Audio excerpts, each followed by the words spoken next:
আসসালামু আলাইকুম প্রিয় শিক্ষার্থী, আজ আমরা আলোচনা করব তথ্য ও যোগাযোগ প্রযুক্তি বাস্তবায়নের ফলে প্রাপ্ত সুবিধাসমূহ। তথ্য ও যোগাযোগ প্রযুক্তি বাস্তবায়নের ফলে বিভিন্ন ক্ষেত্রে আমরা বিভিন্নভাবে সুবিধা পাচ্ছি।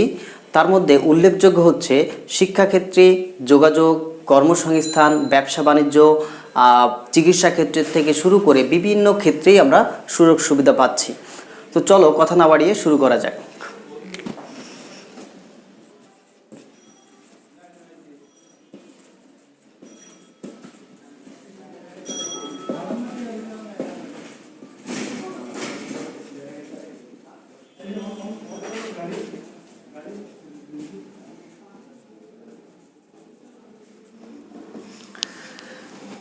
বিশ্বগ্রাম বাস্তবায়নের ফলে যে সুবিধাগুলো আমরা পাচ্ছি তার মধ্যে উল্লেখযোগ্য হচ্ছে শিক্ষাক্ষেত্রে।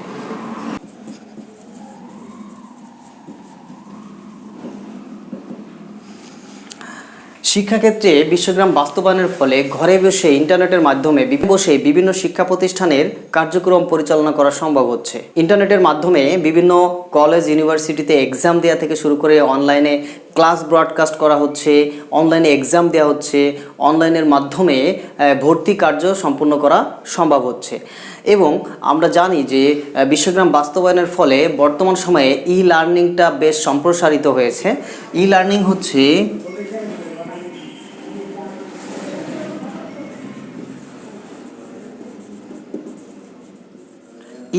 হচ্ছে ইলেকট্রনিক লার্নিং।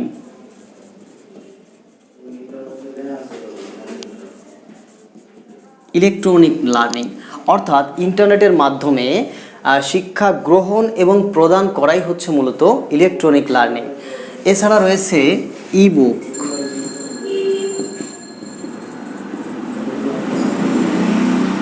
ইবুক বা ইলেকট্রনিক বুক। ইবুকের পুনরূপ হচ্ছে ইলেকট্রনিক বুক।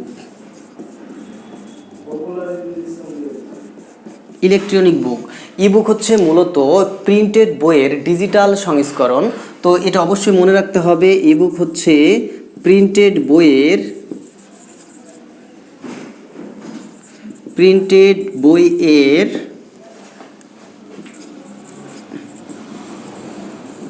ডিজিটাল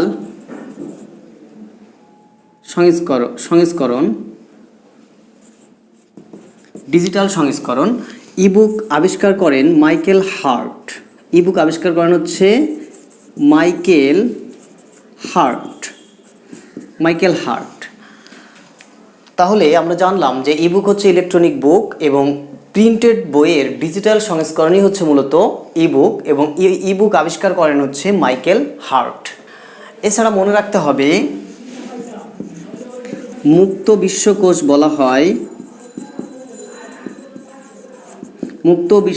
বলা হয় উইকিপিডিয়াকে। এবং একই সাথে মনে রাখতে হবে উইকিপিডিয়াটা হচ্ছে অসম্পূর্ণ, অর্থাৎ উইকিপিডিয়ার কোনো আর্টিকেলই কিন্তু স্বয়ংসম্পূর্ণ নয়। বিভিন্ন ব্যক্তি যতটুকু সে জানে বা যতটুকু কালেকশন করতে পারে সেগুলাই কিন্তু উইকিপিডিয়ায় আপলোড করে। উইকিপিডিয়ার কোনো আর্টিকেল পূর্ণাঙ্গ নয়। এখানে যে কেউ চাইলে আর্টিকেল লিখতে পারে, সম্পাদন করতে পারে, সংযোজন বিয়োজন করতে পারে। এখান থেকে একটা প্রশ্ন আসে যে নিচের কোনটি সামঞ্জস্যপূর্ণ নয়? অবশ্যই সেটি উইকিপিডিয়া অ্যান্সার করতে হবে। বর্তমানে অনলাইনের মাধ্যমে শিক্ষা কার্যক্রম পরিচালনা করার জন্য বিভিন্ন প্ল্যাটফর্ম রয়েছে, যেগুলোর মাধ্যমেই কিন্তু ই লার্নিং কার্যক্রম পরিচালনা হচ্ছে। এগুলো অবশ্যই জানতে হবে। সেগুলোর মধ্যে রয়েছে Zoom, Google Meet, Google Classroom, StreamYard,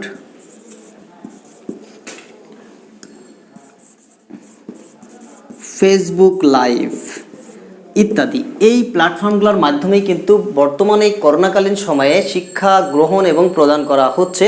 এগুলাই হচ্ছে ই লার্নিং প্ল্যাটফর্ম। মনে রাখতে হবে। এইভাবে প্রশ্ন আসে যে নিচের কোনটি ইন্টারনেট ভিত্তিক শিক্ষা কার্যক্রমের সাথে জড়িত বা শিক্ষা আদান প্রদান করা যায়? সেটি হচ্ছে এই প্ল্যাটফর্মগুলোর মধ্যে থেকে যে কোনো একটি আনসার দিতে হবে।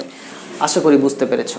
এরপর অনলাইন ভিত্তিক বিভিন্ন শিক্ষা বিষয়ক ওয়েবসাইট রয়েছে, সেই ওয়েবসাইটগুলোর মাধ্যমেও কিন্তু শিক্ষা কার্যক্রম পরিচালিত হচ্ছে। এমন কিছু ওয়েবসাইটের নাম হচ্ছে 10ms বা 10 মিনিট স্কুল, W3 স্কুল, এরপর হচ্ছে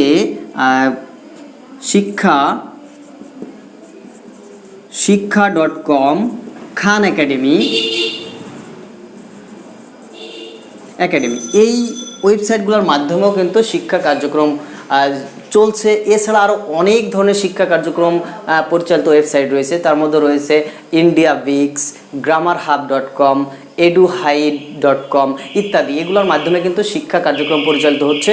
এবং তোমরা সকলেই জানো যে ফেসবুকের মাধ্যমেই কিন্তু বেশিরভাগ শিক্ষা কার্যক্রম পরিচালিত হচ্ছে। এমনকি তোমরা যে ভিডিওটা এখন দেখছো সেটাও কিন্তু ফেসবুক প্ল্যাটফর্ম ব্যবহার করে। এগুলাই হচ্ছে মূলত অনলাইন ভিত্তিক বা অনলাইন শিক্ষা ভিত্তিক বিভিন্ন প্ল্যাটফর্ম। আশা করি বুঝতে পেরেছো।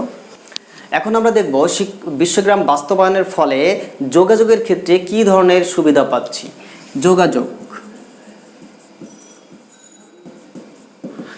এক সময়ে যোগাযোগ করার জন্য মানুষ প্রাকৃতিক মাধ্যম ব্যবহার করত, এমনকি চিঠির মাধ্যমে যোগাযোগ প্রক্রিয়া কিন্তু আমাদের দেশে কয়েক বছর আগে প্রচলিত ছিল। বর্তমানে ইমেইলের মাধ্যমে ফেসবুক বা বিভিন্ন যোগাযোগ প্রক্রিয়া মাধ্যম ব্যবহার করে মানুষ মুহূর্তের মধ্যে একজন আরেকজনের সাথে যোগাযোগ প্রক্রিয়া সম্পাদন করছে। এই ক্ষেত্রে বিভিন্ন ধরনের প্রযুক্তি বা বিভিন্ন ধরনের প্রক্রিয়া প্ল্যাটফর্ম পরিচালিত হচ্ছে, যার মধ্যে একটি রয়েছে টেলিকনফারেন্সিং।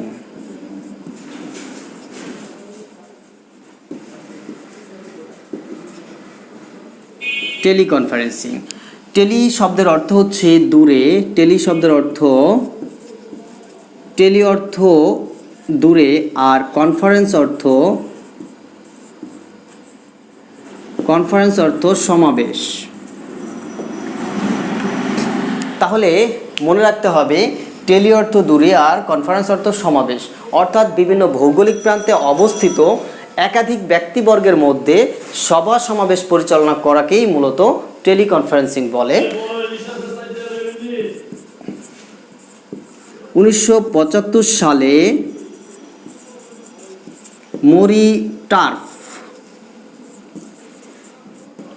মরি টার্ফ টেলিকনফারেন্সিং আবিষ্কার করেন। এবং একই সাথে টেলিকনফারেন্সিংয়ের পাশাপাশি আরও একটি যোগাযোগ প্রক্রিয়া রয়েছে, সেটাকে বলা হয় ভিডিও কনফারেন্সিং।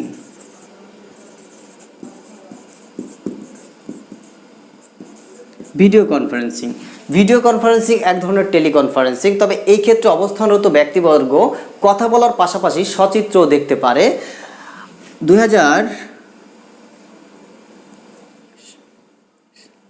2020 সালে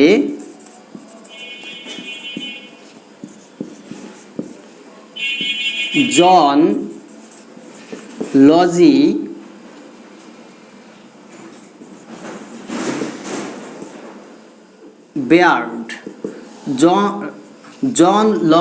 বেয়ার্ড ভিডিও কনফারেন্সিং আবিষ্কার করেন। এখন আমরা দেখব কিছু জনপ্রিয় ভিডিও কনফারেন্সিং এবং টেলিকনফারেন্সিং প্ল্যাটফর্ম, সেগুলো থেকেও প্রশ্ন আসে, যেমন Zoom, Google Meet, StreamYard, Facebook live,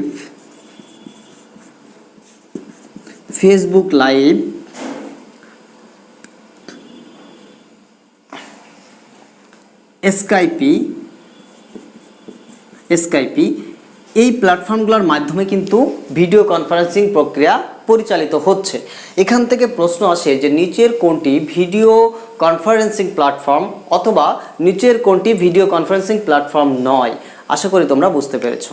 বিশ্বগ্রাম বাস্তবায়নের ফলে যোগাযোগের ক্ষেত্রে আরও একটি সুবিধা আছে, সেই সুবিধাটাকে আমরা জানি ইমেইল হিসেবে। ইমেইল হচ্ছে মূলত এর পূর্ণরূপ ইলেকট্রনিক মেইল। তাহলে ইমেইলের পূর্ণরূপ হচ্ছে ইলেকট্রনিক মেইল। ইমেইলকে আরও একটা নাম দেওয়া হয়েছে, ইমেইলের অপর নাম হচ্ছে ডিজিটাল ডাক। ইমেইলকে কি বলা হয়? ডিজিটাল ডাক। ইমেইলের জনক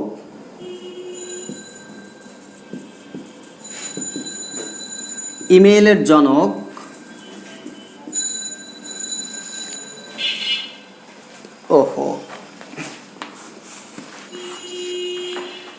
ইমেইলের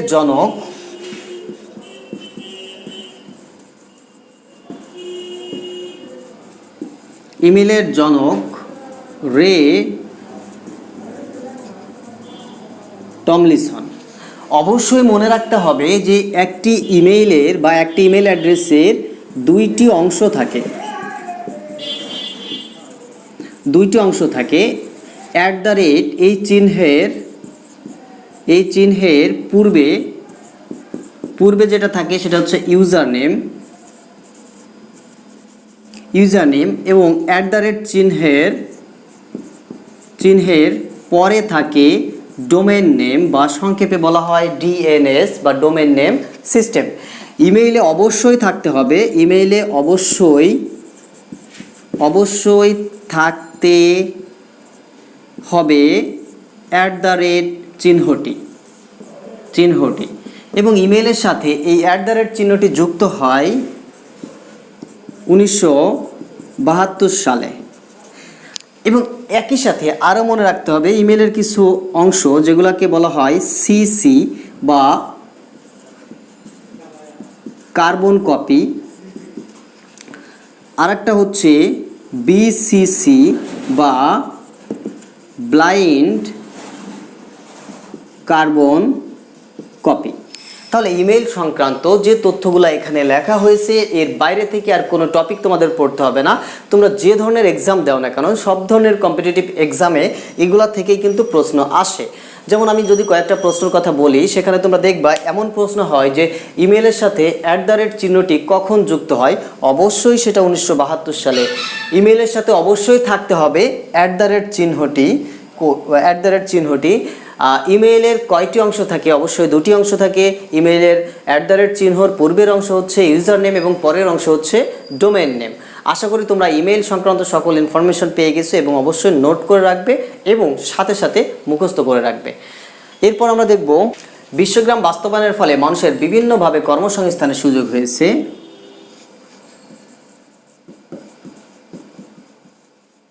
কর্মসংস্থান, তাহলে বিশ্বগ্রাম বাস্তবায়নের ফলে মানুষের কর্মসংস্থানের সুযোগ হয়েছে। এখন বিভিন্ন অফিস আদালতে কিন্তু প্রচুর পরিমাণে ডিজিটাল ডিভাইস ব্যবহার করা হচ্ছে। এই ডিজিটাল ডিভাইস পরিচালনা রক্ষণাবেক্ষণ করার জন্য আনুষঙ্গিক অনেক মানুষের কর্মসংস্থান হচ্ছে। এছাড়া বিভিন্ন ইউনিয়ন পরিষদে সরকার কর্তৃক ডিজিটাল সেবা কার্যক্রম চালু করা হয়েছে, সেখানে কিন্তু মানুষের কর্মসংস্থান হচ্ছে। তাছাড়া বিভিন্ন ট্রেনিং সেন্টারের মাধ্যমে মানুষের কর্মসংস্থান হচ্ছে। এমনকি ঘরে বসে ইন্টারনেটের মাধ্যমেও মানুষ অর্থ উপার্জন করছে, যাকে ফ্রিল্যান্সিং বলা হয়ে থাকে। তাহলে আমরা একটু দেখি, ফ্রিল্যান্সিং হচ্ছে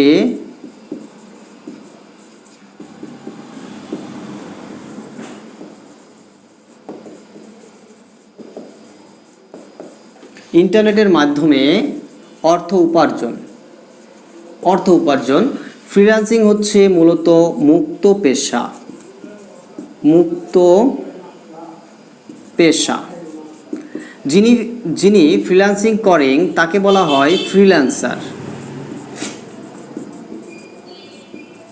ফ্রিল্যান্সার বা মুক্ত পেশাজীবী। এখন বর্তমান সময়ে বিভিন্ন ধরনের ফ্রিল্যান্সিং মার্কেট প্লেস আছে, সেখানে কাজ দেওয়া থাকে এবং যার যার যোগ্যতা অনুসারে সেখান থেকে নিয়ে কাজ করতে পারে অথবা বায়ারের সাথে ডিরেক্টলি কন্ট্যাক্ট করে কিন্তু কাজ করতে পারে। এমন কতগুলো মার্কেট প্লেস হচ্ছে আপওয়ার্ক, মাইক্রো ওয়ার্কার,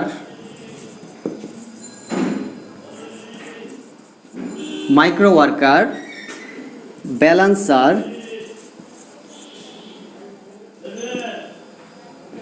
guru.com, তারপর মিনিট ওয়ার্কার, ইল্যান্সার ইত্যাদি। এরকম অসংখ্য মার্কেট প্লেস আছে যেখান থেকে মানুষ কিন্তু অর্থ উপার্জন করছে।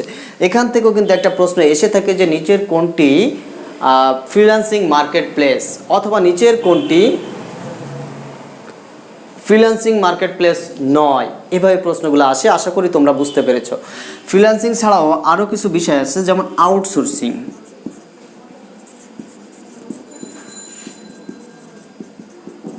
আসলে ফ্রিল্যান্সিং এবং আউটসোর্সিং দুটি একই ধরনের শব্দ বা প্রতিশব্দ হিসেবে ব্যবহার হলেও দুটি কিন্তু ভিন্ন বিষয়।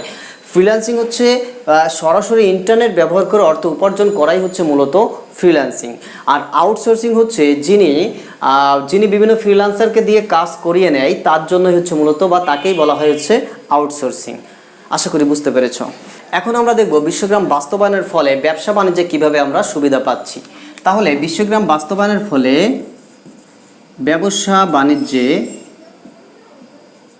ব্যবসা বাণিজ্যে আমরা বিভিন্নভাবে সুযোগ সুবিধা পাচ্ছি। আগেরকার দিনে যখন মানুষ ব্যবসা বাণিজ্য করতো অফলাইনে, অর্থাৎ একটা দোকান থেকে বিভিন্নভাবে ক্রেতারা ক্রয় করত, এখন অনলাইনের মাধ্যমে মানুষের ঘরে ঘরে অর্থাৎ হাতে হাতে প্রোডাক্ট পাঠায় দেওয়া যাচ্ছে, এবং সেখান থেকে কিন্তু দরদাম করে বা যাচাই বাছাই করে মানুষ কিনতে পাচ্ছে, যাকে আমরা ই কমার্স বলে থাকি। হ্যাঁ, তাহলে ই কমার্স হচ্ছে মূলত ই কমার্স হচ্ছে ইলেকট্রনিক কমার্স।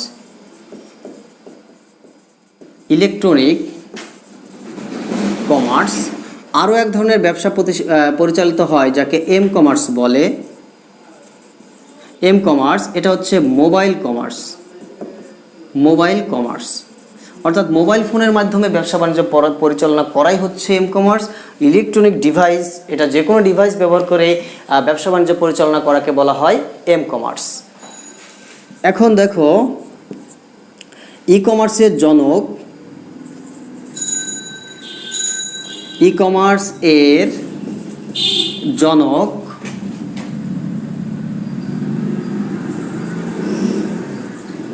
মাইকেল অলড্রিস,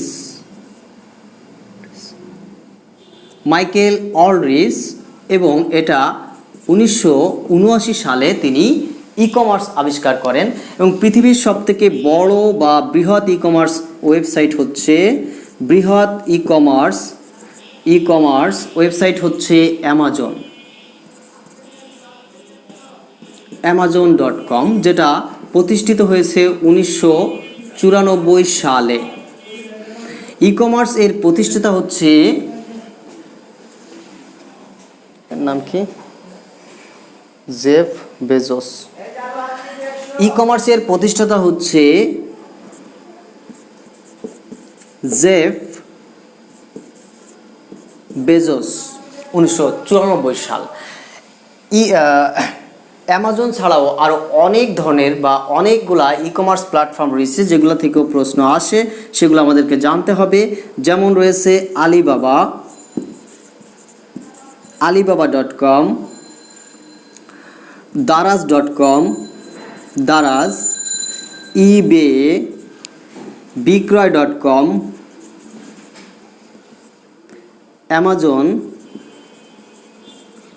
আলি এক্সপ্রেস। এছাড়াও বিশ্বে আরও বিভিন্ন ধরনের ই কমার্স ভিত্তিক প্ল্যাটফর্ম রয়েছে। তাহলে আমাদেরকে মনে রাখতে হবে, ই কমার্স হচ্ছে ইলেকট্রনিক কমার্স, এম কমার্স হচ্ছে মোবাইল কমার্স। ই কমার্সের জনক হচ্ছে মাইকেল অলড্রিস 1979 সালে, এবং বৃহৎ বা সব থেকে বড় ই কমার্স প্ল্যাটফর্ম হচ্ছে অ্যামাজন, যেটা 1994 সালে জেফ বেজোস আবিষ্কার করেন বা তৈরি করেন। এছাড়াও অ্যামাজন ছাড়াও আরও অন্যান্য ই কমার্স ভিত্তিক ওয়েবসাইটগুলো হচ্ছে আলিবাবা, দারাজ, ইবে, বিক্রয়.com সহ আরও অনেক ধরনের প্ল্যাটফর্ম রয়েছে। মনে রাখতে হবে, আমরা যারা ই কমার্স থেকে কেনা বেচা করি তাদের কিন্তু অনলাইনের মাধ্যমে পেমেন্ট দিতে হয়। অনলাইনের মাধ্যমে যে পেমেন্ট দেওয়া হয় তাকে বলা হয় ই পেমেন্ট সিস্টেম। এছাড়াও মনে রাখতে হবে EFT, যার পুনরূপ হচ্ছে ইলেকট্রনিক ফান্ড ট্রান্সফার, অর্থাৎ ইলেকট্রনিক উপায়ে যে অর্থ আমরা লেনদেন করে থাকি তাকেই মূলত EFT বা ইলেকট্রনিক ফান্ড ট্রান্সফার বলে। আমরা অনেকেই সেটা ইউজ করি, যেমন বিকাশ,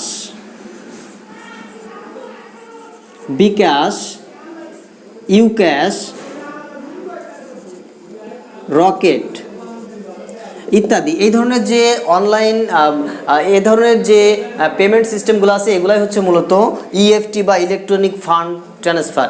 আরও একটা কথা মনে রাখবে যে ইএফটি বা ইলেকট্রনিক ফান্ড ট্রান্সফার প্রথম আবিষ্কার করা হয় ফিলিপাইনে। ফিলিপাইনরাই মূলত হচ্ছে এর বিকাশ, রকেট বা এমন সিস্টেমগুলো প্রথম আবিষ্কার করে। আশা করি তোমরা বুঝতে পেরেছো। ই কমার্স ভিত্তিক আমাদের আরও কিছু বিষয় জানা উচিত, যেমন ই কমার্স ভিত্তিক যে ব্যবসা বাণিজ্য পরিচালিত হচ্ছে সেগুলোর মধ্যে রয়েছে B2B অর্থাৎ বিজনেস টু বিজনেস, তারপর রয়েছে B2C business to customer, C2B customer to business, আরেকটা রয়েছে C2C কাস্টমার টু কাস্টমার। তাহলে ই কমার্স ভিত্তিক আমরা আরও কিছু বিষয় এখান থেকে জেনে রাখবো। B2B business to business, B2C business to customer, C2B customer to business, C2C customer to customer. আশা করি বুঝতে পেরেছো। এছাড়াও বিশ্বগ্রাম বাস্তবায়নের ফলে আমরা অন্যান্য অনেক সুবিধা পাচ্ছি, সেখান থেকে আমরা কিছু বিষয় জেনে রাখবো। যেমন অন্যান্য সুবিধার মধ্যে রয়েছে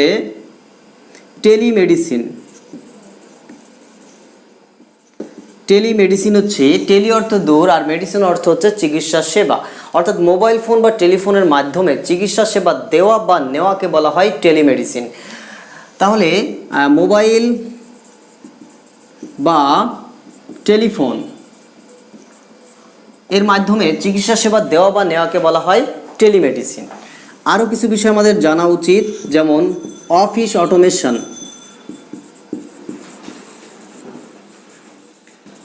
অটোমেশন। অর্থাৎ অফিসে ডিজিটাল ডিভাইসগুলো ব্যবহার করে অফিসকে এখন অনেক ছোট করা হয়েছে, সুন্দর করা হয়েছে। আগে একটা অফিসে গেলে সেখানে অনেক কাগজের স্তূপ পড়ে থাকতো, এখন কিন্তু একটা অফিসে একটা মাত্র কম্পিউটার থাকলে কিন্তু কোনো ধরনের কাগজের ব্যবহার প্রয়োজন হচ্ছে না। এজন্য অফিসে ডিজিটাল ডিভাইস ব্যবহার করে পরিচালনা করার নামই হচ্ছে অফিস অটোমেশন। অফিস অটোমেশনের ধারণা শুরু হয় মূলত 1970 সালের দিকে।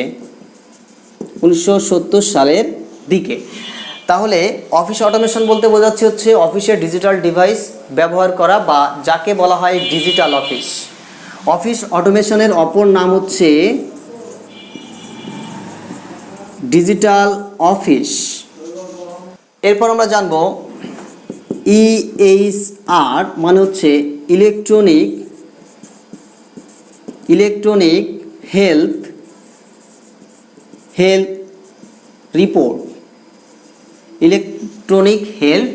রিপোর্ট বা রেকর্ড। তাহলে বিশ্বগ্রাম বাস্তবায়নের ফলে আমরা বিভিন্নভাবে সুযোগ সুবিধা পাচ্ছি, সকল ক্ষেত্রেই আমরা কম বেশি সুযোগ সুবিধা পাচ্ছি। এমনকি তোমরা যে ক্লাসটি করছো এখন, এটাও কিন্তু বিশ্বগ্রাম বাস্তবায়নেরই একটি সুবিধা। আশা করি বিশ্বগ্রাম বাস্তবায়নের ফলে প্রাপ্ত সুবিধা সম্পর্কে যতগুলা পয়েন্ট আউট করে তোমাদেরকে দিলাম, এর বাইরে থেকে আর কিছু পড়তে হবে না। তোমরা যদি এগুলো প্যারাগ্রাফ আকারে পড়ো তাহলে সেখান থেকে আন্ডারলাইন করা বা আইডেন্টিফাই করে এভাবে পয়েন্ট আউট করতে অনেক সময়ের প্রয়োজন এবং অনেক আননেসেসারি টপিকই তোমার পড়তে হচ্ছে। এখন এইভাবে যদি তোমরা এই টপিকগুলা নোট করে রাখো তাহলে আশা করি এই টপিকগুলোর বাইরে থেকে তেমন কোনো প্রশ্ন আসেনি বা আগামীতেও আসবে না। তো ধন্যবাদ সকলকে, ভালো থাকো, আল্লাহ হাফেজ।